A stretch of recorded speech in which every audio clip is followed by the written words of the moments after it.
हिंदी साहित्य की कहानियों के चैनल में आपका स्वागत है। आज सुनिए निर्देश निधि की लिखी हुई कहानी झान नवादन।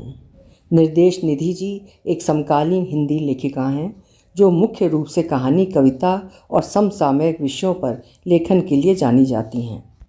उनके लेखन में मानवीय भावनाओं और संवेदनाओं को गहराई से महसूस किया जा सकता है। वे वर्तमान समय के ज्वलंत विषयों और मुद्दों पर लिखती हैं, जिससे उनका साहित्य पाठकों को प्रासंगिक लगता है। झान नवादन निर्देश निधि जी की लिखी हुई उनकी पहली कहानी है, जिसे प्रसिद्ध साहित्यकार एवं हंस के संपादक राजेंद्र यादव जी ने प्रशंसा करते हुए 2012 में हंस में प्रकाशित किया था। आपके समक्ष प्रस्तुत है कहानी मेरी आवाज़ में। मैं हूँ सीमा सिंह। हम सब उसी दिन चारवाली से अपने गांव आए थे। चारवाली मतलब सुबह के 4 बजे हल्दौर स्टेशन पर पहुंचने वाली ट्रेन। वैसे तो ये सुबह लगभग 5:45 बजे पहुंची थी। अब तो कभी कभी 7 बजे भी पहुंचती है, पर उसके नाम में अभी तक कोई परिवर्तन नहीं हुआ है। बड़ी बुआ बताती थीं कि फिरंगियों के समय में मजाल है जो घड़ी भर भी लेट होती हो। ठीक 4 बजे स्टेशन पर आकर खड़ी होती। खैर, महाशय चाचा तो बैलगाड़ी लेकर हमें लेने 4 बजे ही आ गए थे। उन्होंने बैलों के आगे बोरी में हरी कुट्टी रख रखी थी। ट्रेन को आते देख बोरी समेटी और बैलगाड़ी के नीचे वाले हिस्से में बंधे टाट के झूले जैसी जगह पर रख दी। जब तक ट्रेन रुकी, चाचा ने बैलों को गाड़ी में जोत लिया। शुरू में हम जब बैलगाड़ी में बैठते तो हम सारे भाई बहन आगे बढ़ जाते या सारे के सारे पीछे पैर लटका कर बैठना चाहते। आगे सारे बैठते तो बैलों पर जुए का जोर ज़्यादा पड़ता। चाचा हमें पीछे होकर बैठने को कहते। अगर हम सारे पीछे बैठ जाते तो चाचा बड़े प्यार से कहते, बेटे जरा से आगे को हो जाओ, नहीं तो गाड़ी उडल जागी। उडलना मतलब गाड़ी का आगे वाला हिस्सा हवा में, पीछे वाला ज़मीन पर और सारे सवार भी ज़मीन पर। हम सब सारे परफेक्ट थे, पूरा बैलेंस बनाकर बैठते। स्टेशन से घर तक लगभग 1 घंटे का समय लगा। घर आ चुका था, हमारा प्यारा घर। ताला खोलकर पहले मैं करके घर के अंदर आए। साल भर से झड़ी हमारी नीम की पत्तियां, आंधियों में टूट गई टहनियां, अंधड़ों में उड़कर आई धूल, कूड़े करकट, फटे कागज और कटी हुई पतंगों से आंगन पटा पड़ा था। आपसी सहयोग का समय था। सबने हाथ बटाया तो शाम तक घर का चेहरा ऐसा चमक उठा जैसे दादा दादी के देहावसान के बाद वही हमारा बुजुर्ग हो और हमारे घर आने पर अपने प्रौढ़ चेहरे पर गंभीरता भरी मुस्कान बिखेर रहा हो। हमारा घर दरअसल हमारे बुजुर्गों की बड़ी सी हवेली थी। पिताजी ने जिसका आधुनिकीकरण करवा लिया था। अपने गांव और अपने इस घर से पिताजी का अटूट रिश्ता था। कोई छुट्टियां मनाने कहीं जाता, कोई कहीं, और पिताजी अपने सारे परिवार के साथ चले आते अपने गांव। वो पुलिस में अफसर थे, पूरी तरह अनुशासित, उसूल के पक्के, यानी साल में 10.5 महीने बिना नागा पुलिस की नौकरी और पूरे 1.5 महीने गांव में पिकनिक या कहें उत्सव। सारा दिन साफ सफाई और सामान लगाने में किसी तेज रफ्तार पंछी सा छू हो गया। गर्मियों के लंबे दिन की सांझ आंगन को पार करती हुई घर की छत से उतरकर विदा ले रही थी। बात 35 से 40 वर्ष पुरानी होगी। उन दिनों गांव में बिजली की व्यवस्था की सुध किसी राजनीतिक पार्टी को आई नहीं थी। अतः पिछले बरस साफ करके रखी गई लालटेन और लैंप्स झाड़े जा रहे थे, जिससे कि अंधेरा होने से पहले ही उजाला फैल सके। चाची रात का खाना बनाकर ले आई थीं। खाना खाने की तैयारी अभी चली रही थी कि अचानक वातावरण में से किसी की आवाज़ क्या, किसी का जोर जोर से चिल्लाना तैर गया। शांत सुंदर सांझ आज ही से शुरू हो रहा था हमारा ग्रामीण उत्सव। पिताजी जितनी तो नहीं, पर उनसे थोड़ी ही कम उत्सुकता के साथ हम सब भी इस उत्सव की प्रतीक्षा साल भर करते। हम सब भले ही थक गए थे, पर थे उत्साह से भरे हुए। ऐसे में ये कराहते चीखते शब्द जो कह रहे थे, छोड़ दे रे अजीजा, छोड़ दे रे अजीजा, 1 बार, 2 बार, 10 बार, 50 बार, 100 बार, यानी अनगिनत बार यही शब्द अनवरत दोहराए जा रहे थे। मन बड़ा खराब हो गया। खाना भी बड़ी मुश्किल से खाया गया। आवाज़ हमारे घर के पिछवाड़े से आ रही थी। मेरा बाल मन तुरंत खोजने पर आमादा हो गया। कौन है ये, क्यों चिल्ला रही हैं?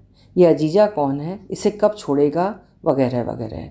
और भी न जाने कितने प्रश्न एक के बाद एक शायद एक ही साथ मन में कौंधने लगे।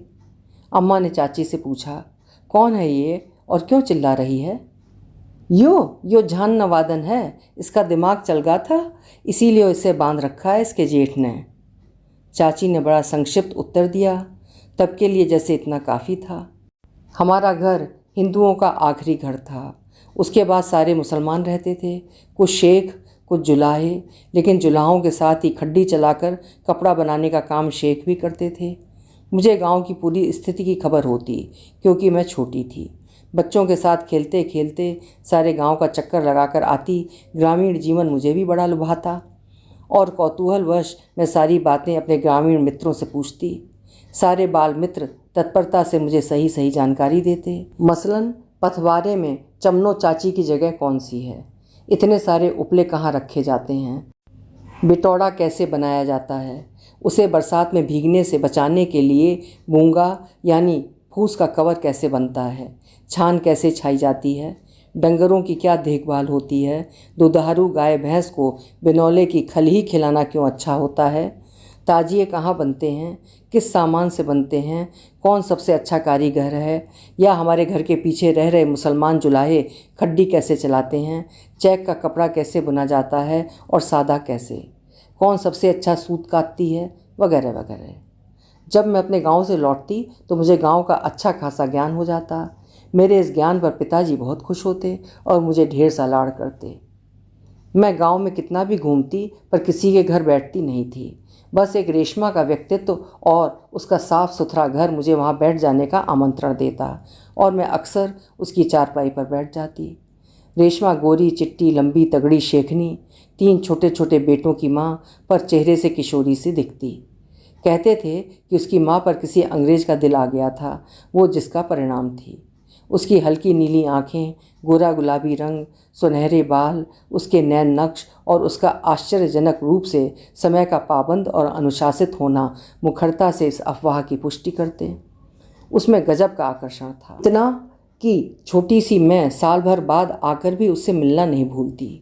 चाची की बेटी सोम्मी और दूसरे बच्चों के साथ मैं सबसे पहले उसी के घर जाती। मेरे जाने पर वो भी खुश होती। उसने मुझे नाम से कभी नहीं पुकारा, वो मुझे अफसर की बेटी कहकर पुकारती। बड़े से घर में उसके सास ससुर जेठ जेठानी, उनके 7-8 अविवाहित बड़े छोटे लड़के लड़कियां, एक विवाहित बेटा और उसका परिवार रहता। उसी घर के आंगन के एक कोने में रसोई और एक कोठरी उसके हिस्से में आई थी। रसोई के पास ही उसका चरखा और ढेर सारी रुई रहती, जिसे वो महीन महीन काट कर ढेर सारी पूनियाँ बना लेती। आज़ादी के बाद तब तक बहुत लंबा समय नहीं गुजरा था। हथकरघा उद्योग जीवित था और लोग उसका कपड़ा पहनते भी थे।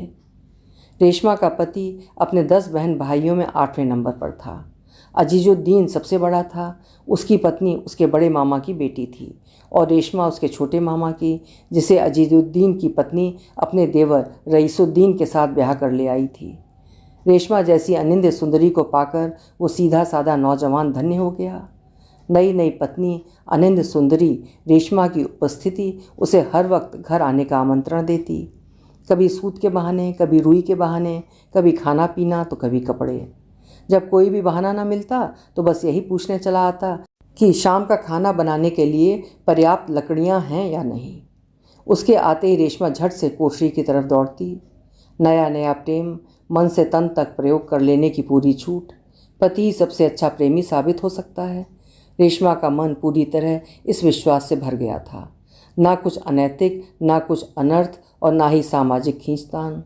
जब कोई अविवाहिता किसी लड़के से प्रेम कर बैठती है तो उसे कितना तनाव होता है, घर का, समाज का, यहाँ तक कि अपनी नैतिकता का। प्रेमी की आंख से निकलती आनंद की क्षणिक रश्मियाँ तन मन पर अपना चटक रंग फेंकती तो जरूर हैं, पर अगले क्षण सारी ऊर्जा उस चटक पने को छिपाने में खर्च हो जाती है और न छिपा पाने की स्थिति तो उसे अंदर तक निस्तेज कर जाती है। ये जानती थी वो, जैसे प्रेम ना हुआ किसी के खून का संगीन अपराध हो। इसलिए उसका रईसुद्दीन ही उसका सबसे बेहतर प्रेमी था। दोनों एक दूसरे की पूरी तरह पसंद। उनकी छोटी सी कोठरी उनके तन मन की ही तरह प्यार से लबालब भरी थी। पर इस प्रेम की बड़ी हानि उठानी पड़ी रेशमा को। वो सोचती शायद प्रेम किसी से बर्दाश्त होता ही नहीं है, भले वो पति पत्नी का ही क्यों ना हो। रईसुद्दीन की उस पर दीवानगी देखकर, जिसकी वो 100% अधिकारिणी थी, घर की सभी औरतों के सीनों में ईर्ष्या घर कर गई थी। स्वयं उसकी तहेरी बहन, जो उसे अपने देवर के लिए ब्याह कर लाई थी, उसकी शत्रु बन बैठी थी। वैसे तो उसका अप्रतिम सौंदर्य ही बहुत था घर की औरतों में ईर्ष्या पैदा करने के लिए।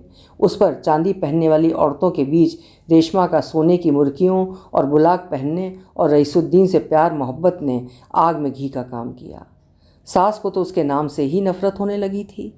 जब भी रेशमा सूत काटने बैठती, वो उसे किसी न किसी बहाने उठाती रहती, जिससे कम सूत काटने पर रईसुद्दीन उस पर गुस्सा करे। परंतु उस स्फूर्ति के भंडार को खाविंद की वाहवाही लूटने से कौन रोक सकता था। खाविंद भी कब पीछे रहता था। जब भी कपड़ा बेचने बाजार जाता, उसके लिए चूड़ियाँ, पायल, चुटीला, रिबन, लाली, पाउडर, चप्पल वगैरह वगैरह कुछ ना कुछ लेकर ही लौटता। वो इन चीज़ों को लेकर ही इतनी खुश हो जाती जैसे दुनिया की सारी संपत्ति उसे मिल गई हो। अपने आप को पूर्णतः संतुष्ट समझती और ज़्यादा की हवस बिल्कुल ना करती। उसका ये संतोष भी दूसरों को भड़काने का छोटा कारण नहीं था। ठीक ही कहते हैं कि नज़र और हाय तो पत्थर को भी चटका देती है। सचमुच उसके सुख का ये पक्का पत्थर चटकने ही जा रहा था। गांव के किसी शेख के यहाँ उसका कोई रिश्तेदार आया, जो अरब जाकर बड़ा अमीर हो गया था। अब भी अरब में ही रह रहा था। रईसुद्दीन की मेहनत और लगन देखकर उसे अपने साथ ले जाने की बात कही। उसे अरब जाकर अपनी फ़कीरी से रईसी तक का सफ़र कह सुनाया। अथाह धन का भी लालच दिया। यूँ तो रईसुद्दीन यहाँ गांव में भी अच्छा ही कमा लेता था, दिन रात मेहनत करता, खड्डी चलाता, परंतु शायद रेशमा को रानी बनाकर रखने का लालच मन में समाया, या जो भी कारण रहा हो, उसने अरब के शेख का निमंत्रण स्वीकार कर लिया। रेशमा लाख रोई, गिड़गिड़ाई, छोटे छोटे बच्चों का हवाला दिया, अपने प्यार की कस्में दी, पर उसकी एक नहीं चली। रेशमा जानती थी आखिर मर्द बच्चा अपने निर्णय खुद लेता है, उसको अदनी सी औरत कैसे बदल सकती है। वही हुआ जो वो चाहता था। वो शेख जैसा अमीर बनने का सपना आंखों में लेकर उसके साथ चला गया। रेशमा का अनन्य प्रेमी जा चुका था। रो रो कर उसने अपना बुरा हाल कर लिया था। रेशमी गुड़िया मुरझा गई थी। कैसा पत्थर दिल खाविंद था, जिसे अपनी घरवाली के आंसू और बेतहाशा खूबसूरती भी न रोक पाई। न उसके अकेलेपन से ही उसको कोई खौफ आया। वैसे भी खूबसूरत पत्नियों पर तो मर्द का विश्वास थोड़ा कम ही होता है। न जाने उसने इतना विश्वास रेशमा पर कैसे कर लिया कि उसे अकेली छोड़कर चल दिया। क्या वो नहीं जानता था कि अकेली औरत अधिकांश पुरुषों की नज़र में सिर्फ एक देह होती है। अकेलेपन में उसे सहारा देने के लिए सैकड़ों हाथ बढ़ते तो ज़रूर हैं, पर क्या उनमें से एक भी उसका दैहिक परिचय लिए बगैर उसका साथ देने को राजी होता है। होने को तो ऐसा भी ज़रूर होता होगा, पर क्या हर औरत का भाग्य इतना अच्छा होता है कि उसे कोई ऐसा मिल पाए। क्या वो नहीं जानता होगा कि पर्दे ही पर्दे में क्या क्या दुस्साहस नहीं हो जाते। क्या वो नहीं जानता होगा कि दुर्भाग्यवश स्त्री जाति को सबसे बड़े खतरों का सामना अपने ही घर में करना पड़ता है। घर में सहजता से उपलब्ध जो होती है, फिर लोक लाज उसका मुंह बंद किए रखती है। वो औरत थी, वो ये सब जानती थी। वो अपने आप को सुरक्षित रखना चाहती थी अपने प्रेमी पति के लिए, पर सीधा साधा रईसुद्दीन ये तो वास्तव में नहीं जानता होगा कि वो अपने ही घर में अपनी औरत के लिए आदमखोरों की खेप छोड़कर जा रहा था। जाते वक्त रेशमा को समझा कर गया था, तू अकेली कहाँ है? आधा खानदान तो इसी हवेली में रह रिया है और आधा पड़ोस में, फिर तू अकेली कहाँ है? जो और किसी की तू ना भी मानने तो अम्मी अब्बू तो रहेंगे तेरे साथ। जी को इतना भारी मत करे, खुशी खुशी रहिए, बालकों को देखिए, पैसे लाऊंगा शेख जी साहब की तरह, तब तू कहेगी हाँ तुमने ठीक करा जो गए। क्या रेशमा के प्रति उसके पति का आकर्षण भी सिर्फ दैहिक था, जो संतानों के हो जाने के बाद कुछ फीका पड़ गया था? ऐसा ही होगा, वरना कोई ऐसा कैसे हो सकता है कि प्रेम के अमृत से भरी गहरी साफ सुथरी सुंदर झील को छोड़कर चंद सिक्कों के पीछे तपते रेगिस्तान में दौड़ता फिरे। शायद उसने रेशमा से प्रागैतिहासिक युग के उस गुरिल्ले जैसा ही प्रेम किया था, जो मादा की गंध मात्र के पीछे पागल होकर संतति निर्माण हेतु एक निश्चित समय के लिए जोड़ा बनाता होगा। इंसानी विकास के अनगिनत वर्षों बाद भी गंध से रूप तक का ही सफ़र तय कर पाया था ये रईसुद्दीन नाम का गुरिल्ला। जो भी हो, रेशमा का घर बिखर चुका था। इस बार जब मैं रेशमा से मिलने गई, मुझे देखकर वो हर बार की तरह खुश हो गई थी। खुशी थोड़ी बेस्वाद ही सही, पर वो झट से भागकर कोठरी में से अरबी खजूर ले आई थी और बोली, अफसर की बेटी, ये खजूर खाओ, अरब से भेजे हैं बालकों के अब्बू ने, बहुत मीठे हैं। मीठे खजूर भेजकर बड़ा खुश था कमबख्त। शायद जानता नहीं था कि उसने रेशमा के जीवन को कितनी कड़वाहट से भर दिया था। अकेली जान पर वो कितनी जिम्मेदारी थोप गया था। जब गया था तो तीसरा बच्चा पेट में था, अब वो भी चलने फिरने लायक हो गया था। तीनों बच्चों की जिम्मेदारी, सास ससुर का काम, सूत काटना, खड्डी चलाना, और सबसे बड़ी जिम्मेदारी थी उसे खुद अपने आप को सुरक्षित रखना। बरसों ना तो रईसुद्दीन आया और ना ही कुछ खास पैसा ही भेज पाया था, बल्कि जिस शेख के साथ रईसुद्दीन गया था उसका पत्र आया था जिसमें उसने बताया था कि रईसुद्दीन ने कोई अपराध कर दिया है। वैसे तो यहाँ का कानून बड़ा सख्त है, फिर भी मैं उसे जेल से छुड़वाने की पूरी कोशिश करूँगा। अरबी शेख के गांव वाले रिश्तेदार के घर से ही दबी दबी सी खबर निकली थी कि रईसुद्दीन किसी हादसे में मारा गया, जिस पर विश्वास नहीं किया था रेशमा ने। पर इस खत ने तो उसके सिर से आसमान और पैरों से ज़मीन ही छीन ली। एक तरफ अकेलेपन का दंश रेशमा को आहत किए जा रहा था, दूसरी तरफ घर की ईर्ष्यालु औरतें खुश थीं और मर्द सहानुभूति रखने लगे थे। पर उसने किसी की तरफ ध्यान नहीं दिया। दिन रात खड्डी चलाकर अपने बच्चों का पेट अकेले ही पालने लगी। अब खाविंद से अलग रहने की झुंझलाहट धीरे धीरे उसका खूबसूरत चेहरा ढकने लगी थी। जिस खानदान के सहारे वो उसे छोड़कर गया था, वो साथ रहने का दिखावा मात्र निकला, और वही निकला उसके लिए सबसे बड़ा खतरा भी। जब से रईसुद्दीन के लौटने की आशा धूमिल पड़ी थी, तब से उसके बड़े भाई अजीजुद्दीन के दूसरे नंबर के लड़के की नज़र रेशमा पर कुछ ज़्यादा ही ठहरने लगी थी। कई बार उसकी हरकतों के विषय में रेशमा ने अपने सास ससुर से कहा भी था, परंतु उन्होंने बात आई गई कर दी थी। पूस की काली स्याह ठिठुरती रात, उस पर बेवक्त मूसलाधार बारिश, जलते अलाव और रजाई ओढ़ने के बावजूद शरीर जमे जा रहा था। रेशमा एक ही चारपाई पर अपने तीनों बच्चों को समेटे पड़ी थी, जैसे कोई चिड़िया अपने अंडे निषेचित करती है कि उसके दरवाजे पर खटखट की आवाज़ हुई। रेशमा ने पूछा, कौन है? बाहर से कोई धीमी और महीन आवाज़ आई। उसने फिर पूछा, फिर वही महीन आवाज़ आई। खोल तो, मैं हूँ, जैसे घर की कोई औरत बोल रही थी। रेशमा ने आधा सुना आधा ना सुना और दरवाज़ा खोल दिया। तेज बारिश के साथ ही घुप अंधेरा था, आने वाले की परछाई तक दिखाई नहीं दी। रेशमा टॉर्च उठाने के लिए टटोलती हुई पीछे हटी। आने वाले ने सांकल लगा ली।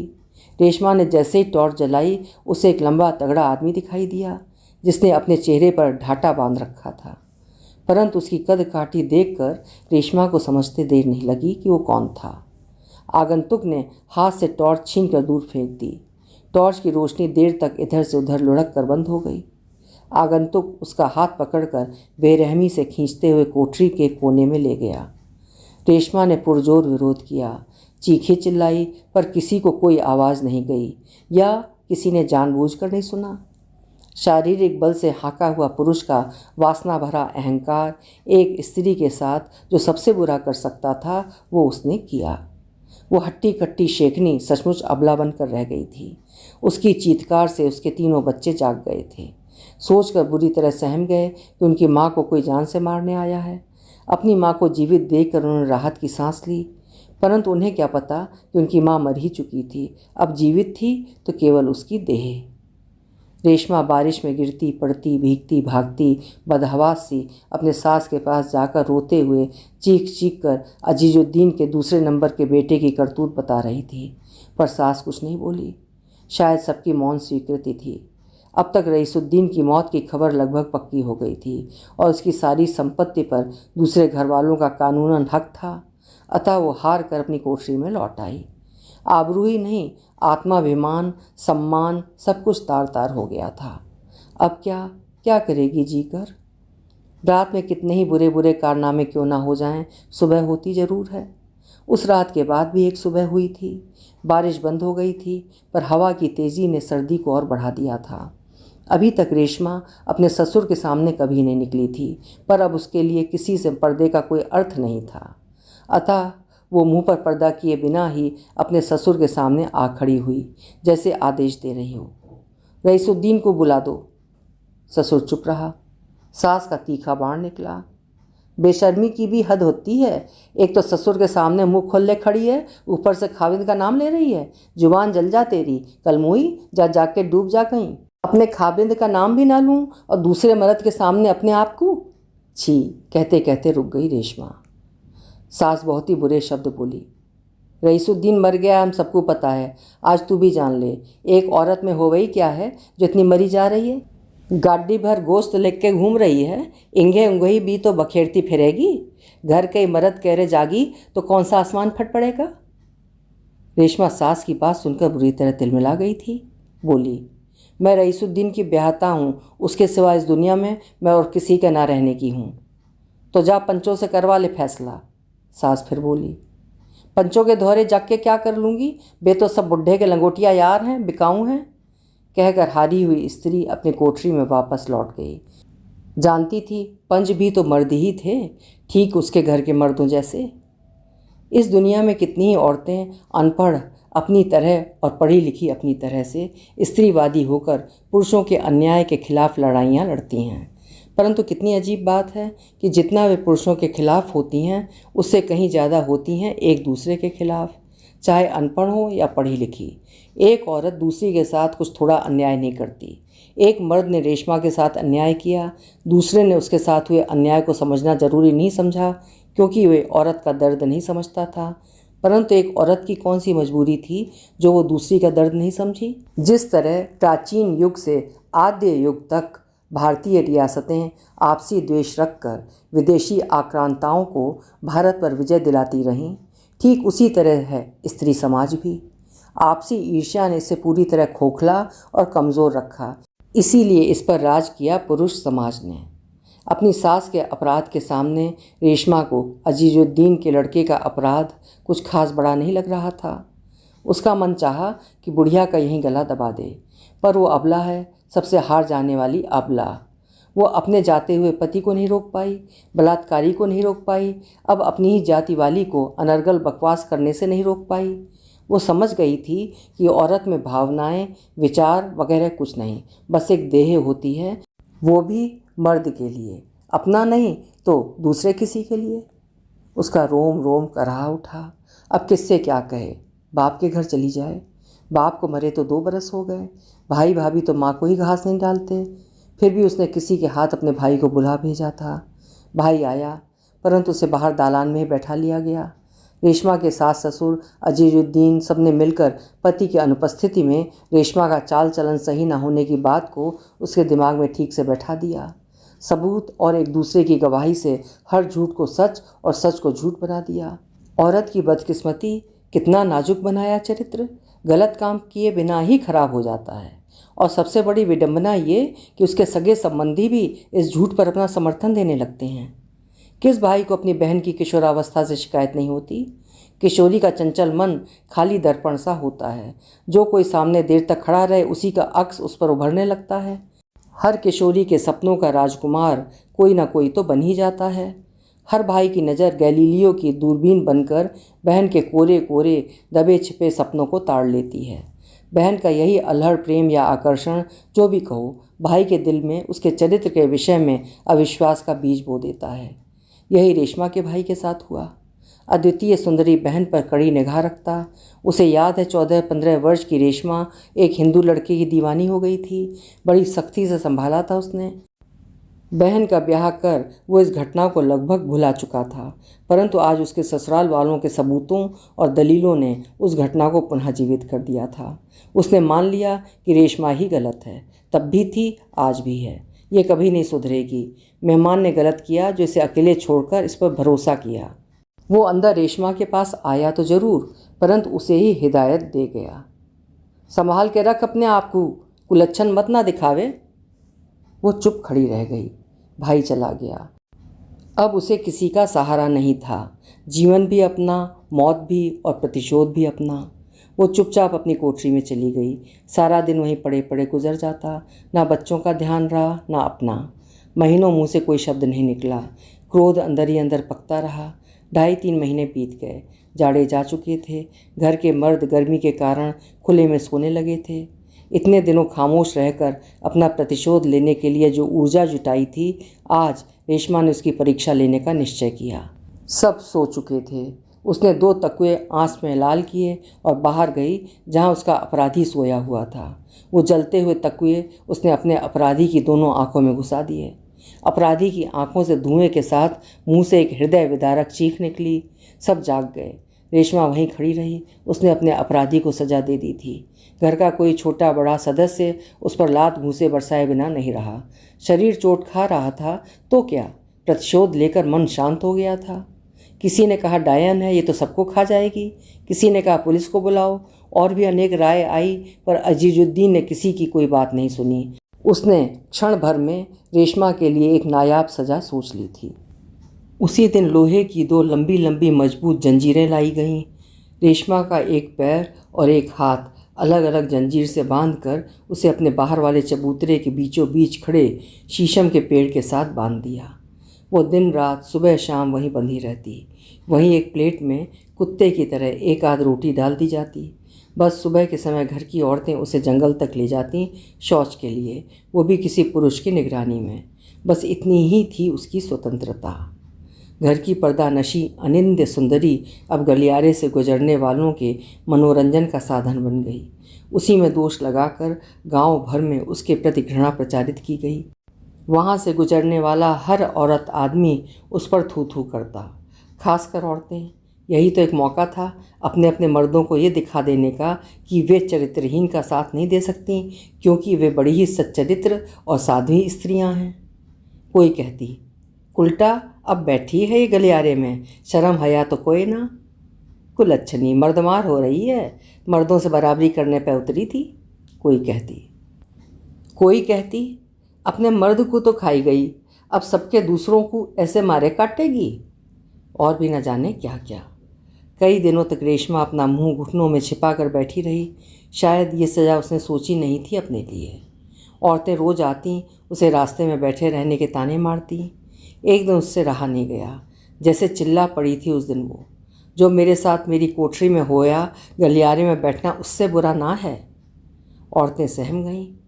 दिन चहल पहल से बचते गुजरता और रात खुद को सन्नाटे से बचाते बचाते बहुत लंबी हो जाती। पति की परम प्रिया, बच्चों की स्नेहमयी माँ, एक सच्चरित्र औरत इस खौफनाक सज़ा को पाकर कितने दिनों तक अपना मानसिक संतुलन बनाए रख पाई होगी। आखिर धीरे धीरे वो सचमुच चेन से बांधने लायक ही हो गई। जब कभी वो बहुत अधिक चिल्लाती तो अजीजुद्दीन उसकी कमर में चेन बांधकर उसे पेट के बल पेड़ पर टांग देता। घंटों वो यूं ही टंगी रहती। आज सोचकर भी रोंगटे खड़े हो जाते हैं। वो जहानाबाद की थी। गांव में प्रचलन होता है, किसी स्त्री को उसके अपने नाम के बजाय उसके गांव के नाम से पुकारते हैं। सो उसके गांव के नाम को अपभ्रंश बनाकर जहानवादन बोला जाता।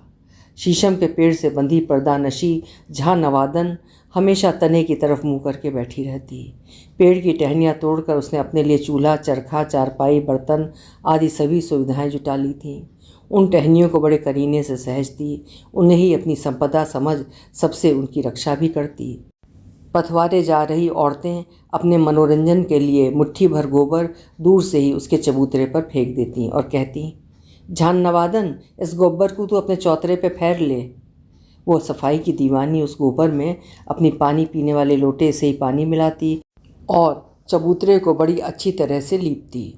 कोई ना कोई उसे रोज़ गोबर दे जाता और वो रोज़ यही दोहराती। दिन फिर भी शांति से निकल जाता, पर शाम उसके लिए बड़ी दुख देने वाली होती।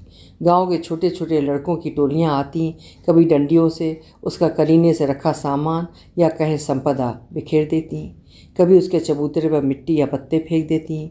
कोई उसकी कमर पर डंडी मारकर भाग जाता। वो चिल्लाती, हाय मुझे मार दिया, मेरा घर उजाड़ दिया उत्तों ने, तुम मर जाओ कमबख्तों, तुम्हें हैजा ले जाए। और वो इसी तरह घंटों रोती बड़बड़ाती और अपनी टहनियाँ फिर से करीने से लगाती। आस पड़ोस की औरतें बच्चों पर गुस्सा करती, इसलिए नहीं कि वो रेशमा को परेशान होने से बचाना चाहती थीं, बल्कि इसलिए कि शाम के समय रो धोकर गालियाँ देकर उसके फैलाए अपशगुन से खुद को बचा सकें।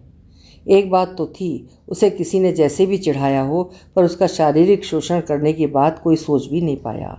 भले ही वो दिन रात अकेली शीशम से बंधी चबूतरे पर क्यों न पड़ी रही हो। उस बार जब मैं बच्चों के साथ घूमने निकली तो बच्चे सबसे पहले मुझे झान नवादन ही दिखाने ले गए। वो बार बार कहे जा रहे थी, छोड़ दे रे अजीजा, छोड़ दे रे अजीजा। मेरे साथ के बच्चों में से एक ने उसकी पीठ पर डंडी मारकर उसका ध्यान अपनी ओर किया। दूसरा बोला, झान नवादन, मैं जा रहा हूँ अजीजा के पास, मैं छुड़वाऊँगा तुझे, तू गा के सुना। वो पगली अपनी छोड़ दे रे अजीजा, छोड़ दे रे अजीजा की रट छोड़कर तुरंत गाने लगती। पत्ता टूटा डाल से और ले गई पवन उड़ाए, अब के बिछड़े ना मिलें कहीं दूर बसेंगे जाए रे, अल्लाह के प्यारों मौला के प्यारों। उसका गाना ख़त्म हुआ तो छोड़ दे रे अजीजा, छोड़ दे रे अजीजा की रट फिर शुरू हो गई थी। इस बार दूसरे लड़के ने कहा, तुझे मैं छुड़वाऊँगा अजीजा से, चल नाच के दिखा। और वो अपनी मुंह से कुछ संगीत सा निकालने लगा। मैं उस लड़के को रोकना चाहती थी पर मुंह से शब्द ही नहीं निकले। मैं घर की तरफ मुड़ने लगी। इस बीच झान नवादन की नज़र मुझ पर पड़ गई तो बड़ी कर्कश आवाज़ में चिल्लाई, अफसर की बेटी, ए अफसर की बेटी, रुक जा, मैं तेरे लिए खजूर ला रही हूँ, खा के जाना। तो ये झान नवादन रेशमा है? नहीं, ये भयानक औरत वो रेशमी गुड़िया कैसे हो सकती है? इतनी जानी पहचानी वो मुझे जरा भी पहचान में नहीं आई। उसकी रेशमी गुलाबी चमड़ी काली स्याह पड़कर जगह जगह से चटक गई थी। हल्की नीली आँखें गहरे काले गड्ढों में बंदनी बनी पड़ी थीं। उसके रेशमी घने सुनहरे बाल आपस में बुरी तरह गुत्थम गुत्था हो रहे थे। चेहरा कुल मिलाकर ऐसा हो गया था जिसे ज़्यादा देर देख पाना मेरे लिए संभव नहीं था। किसने किया उसका ये इतना बुरा हाल? भगवान उसे सज़ा ज़रूर देंगे। मेरी आंखों में आंसू आ गए। इस बार वो थोड़े धीमे स्वर में बोली, ए अफसर की बेटी, अफसर से कहना कि मुझे अजीजा से छुड़वा दें, इंगे को आना मेरे धोरे को। जाने कौन सी भावना के वशीभूत हुई मैं चबूतरे के बिल्कुल पास चली गई। वो भी चेन को थोड़ी ज़्यादा खींचकर मेरी तरफ आई। उसके हाथों में मेरे बाल आ गए। मेरे साथ आए सारे बच्चे सहम गए। मैं नहीं जानती थी मुझे उससे डर क्यों नहीं लगा। मैं और थोड़ी आगे खिसक गई। उसने मेरे बाल छोड़ दिए। मेरे सिर पर अपना हाथ बड़ी ज़ोर से रखकर मुझे आशीष देने लगी। अल्लाह तुझे लंबी उम्र दे, तू जीती रहे। और फिर वो फपक फपक कर रो पड़ी थी। अफसर की बेटी, अजीजा ने मेरे सारे बालकों को मार दिया। वो मेरा हाथ पकड़कर बार बार यही कहे जा रही थी। मेरे साथी बच्चों ने मेरा दूसरा हाथ पकड़कर मुझे खींच लिया था। वो चिल्लाती ही रह गई, अफसर की बेटी, ए अफसर की बेटी, मेरी बात सुनती जा। अफसर की बेटी, मेरी बात तो सुनती जा। मैं रुकना चाहती थी पर चाची की बेटी सोमी मेरा हाथ पकड़कर मुझे खींचती हुई घर ले आई। घर आकर अम्मा से मेरी शिकायत लगाने लगी कि मैं झान नवादन के चबूतरे के पास चली गई थी। अम्मा मुझ पर थोड़ा सा गुस्सा भी हुई थी। झान नवादन की आवाज़ हमारे घर तक आ रही थी। वो गाना गा रही थी, पत्ता टूटा डाल से और ले गई पवन उड़ाए, अब के बिछड़े ना मिलें कहीं दूर बसेंगे जाए रे, अल्लाह के प्यारों मौला के प्यारों। मुझे लगा जैसे इस बार वो गाना मुझे ही सुना रही थी। गाना थोड़ी देर गाया होगा कि फिर वही छोड़ दे रे अजीजा, छोड़ दे रे अजीजा की रट शुरू कर दी थी उसने। उस दिन घर लौटकर मैं बेहद उदास थी। पिताजी से कहा, पिताजी रेशमा को छुड़वा दो प्लीज़। अगले दिन पिताजी ने अजीजुद्दीन को बुलवाकर उससे बात भी की, रेशमा को किसी पागल खाने में भर्ती कराने के लिए। अजीजुद्दीन ने बताया कि एक बार वो उसे छोड़कर आया था पर वो भागकर घर आ गई। उसे एक बार उसके पीहर भी छोड़कर आया था पर वो वहाँ से भी भागकर आ गई थी। कौन जाने वो हर जगह से लौटकर अपने नन्हे मुन्नों की किलकारियाँ सुनने और अपने अरब गए प्रेमी की प्रतीक्षा करने के लिए दौड़कर खुशी खुशी जंजीरों से बंधने के लिए वापस वहीं आ जाती हो। अजीज़ कहता था उसे खोलकर तो नहीं रखा जा सकता क्योंकि वो सोचता होगा कि रेशमा ना जाने कब किसकी आंखों में गर्म तकवे घुसा देगी। पर मूर्ख था वो, जानता नहीं था कि उस आत्माभिमानिनी को तो सिर्फ अपने अपराधी को ही सज़ा देनी थी। ये भी सुना गया कि अजीजुद्दीन ने रेशमा के तीनों बच्चे उसी अरब के शेख को बेच दिए। उससे कहा कि तीनों मर गए। तभी उसकी मानसिक स्थिति बुरी तरह बिगड़ गई थी। जब मैं अम्मा को रेशमा के विषय में बता रही थी, चाची तपाक से बोली थी, ज़्यादा दया करने की ज़रूरत ना है इस पे, इनने भी छोटा गुनाह ना करा औरत होके इनने अपने जेठ के बेटे की दोनों आंखें फोड़ दी थीं। चाची औरत होके मतलब? इस पर चाची ने उत्तर दिया तो मैं अवाक रह गई थी। मर्द की जात कुछ भी कर ले, औरत को यो सब शोभा नहीं देता। अभी ना समझने की है तू, बड़ी हो जाएगी ना तब समझेगी। मर्द की जात कुछ भी कर ले मतलब? अजीब बात थी। चाची तो सच्चाई जानती थी, फिर भी उसी को अपराधी नहीं ठहरा दिया। माना कि आंखें आदमी के लिए उसकी अनमोल धरोहर हैं, पर समाज में स्त्री की आबरू उससे कम है क्या? क्या लुटी हुई आबरू के साथ समाज किसी स्त्री को सम्मानित ओहदा देता है, या कहें दे पाता है? खुद स्त्री का अपना पति भी उसके साथ हुई इस दुर्घटना को भूलकर अपने आपसी संबंध को सहज नहीं बना पाता। कोई उसे ताने दिए बगैर नहीं छोड़ता।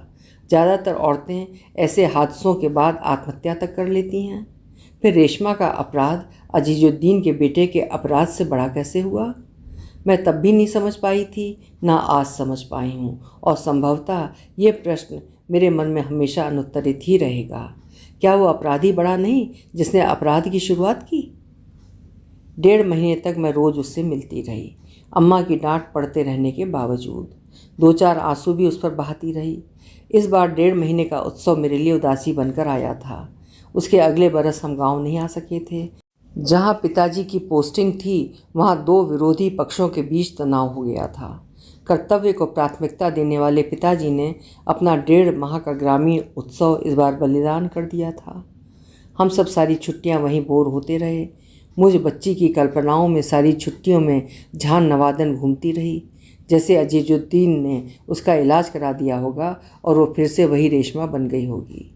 रईसुद्दीन लौट आया होगा और वो फिर अपने उसी घर में अपने पति और 3 बच्चों के साथ खुशी खुशी रहने लगी होगी।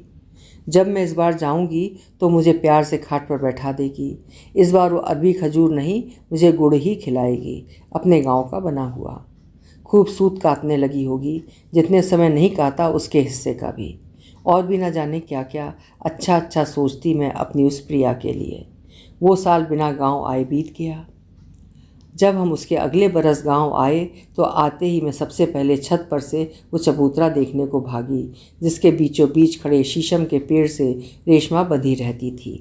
पर चबूतरा खाली था। उस पर लोहे की दोनों चेन पेड़ से अभी भी बंधी पड़ी थीं।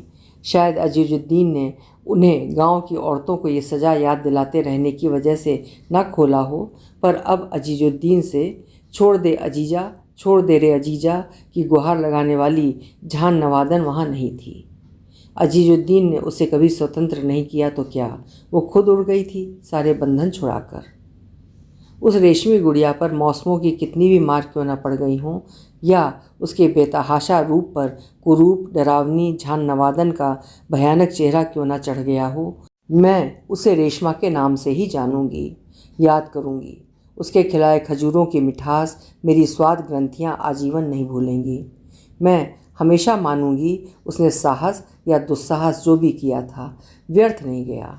अजीजुद्दीन के लड़के जैसे निरंकुश वासना से भरे पुरुष एक बार तो ये सोचने पर मजबूर हुए होंगे कि कोई स्त्री ऐसा भयानक प्रतिशोध भी ले सकती है। किसी को तो उसके इस प्रतिशोध ने डराया भी होगा। वो डर अगर किसी एक भी रेशमा की आबरू बचा पाता है तो शायद अपना सब कुछ खोकर भी रेशमा अमर हुई। मैं छत पर खड़ी खड़ी अभी ये सब सोच ही रही थी कि बच्चों का वही पुराना शोर सुनाई दिया। मैंने चौंक कर देखा तो कोई पागल सा दिखने वाला आदमी मैले कुचैले फटे चुटे कपड़े पहने, मुंह से अपनी खिचड़ी हुई दाढ़ी पर लार टपकाता, बगल में पानदान दबाए, कभी डरता कभी अस्पष्ट से शब्द उच्चारित करता, कभी जोर जोर से चिल्लाता हुआ लंगड़ाता गिरता पड़ता आगे आगे भाग रहा था। पीछे पीछे बच्चे उसे कंकड़ पत्थर मारते शोर मचाते हुए भाग रहे थे। वो कुछ जाना पहचाना सा लगा। अजीजुद्दीन। अभी आप सुन रहे थे निर्देश निधि जी की लिखी हुई एक मार्मिक और संवेदनशील कहानी झान नवादन। स्त्रियां ही स्त्रियों की दुश्मन होती हैं, नहीं तो इतने बड़े संयुक्त परिवार में झान नवादन और उसके बच्चों को सुरक्षा नहीं मिलती और वो इज्जत से अपना जीवन नहीं गुजार सकती थी।